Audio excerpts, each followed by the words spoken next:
Ibang-iba na yung Kuya Jesus natin, nakaka-proud. Niyayaya na tayong kumain. Halika na, kumain na muna tayo. Papabili akong buko juice. Para akong proud sister. Ay, ito na kuya. Sorry na. Ay, ang ganda kuya! Ganyan gusto ko. Wow! Fiesta ba? Sino nagluto? Si Ate Edna? Ah, ikaw, bonggan nyo naman. Kapatid ko. Anong pangalan mo, ate? Ah, ikaw yung bunso. Bunsong babae. Dahan-dahan ha. Opo. Hala, ito yung pinramis mo sa akin. Ah. Okay na! Ay, ayan, maanghang. Gusto ko yan. Teka lang. Iorong natin para... Oo.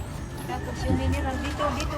Napaproud ako sa'yo, kuya. Ibang-iba ka na ngayon dito sa Bicol. Ang pakabongga naman ng handa nyo. Ang handaan nila. Bicolano talaga. Toyo. And sile. Yun ang masarap ng atasang paa, no? Ano?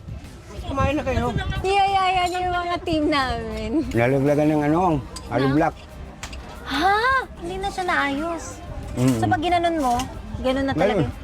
At pa-check pala natin yan. Wala na yan. Matagal na. Uy, grabe ka naman. Pwede pa yan, maayos ng doktor.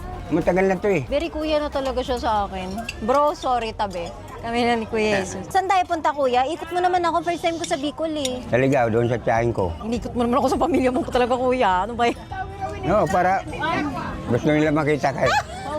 Ay, mag-ano ng buko Diyos. Hindi na, okay lang. Kumain ka muna.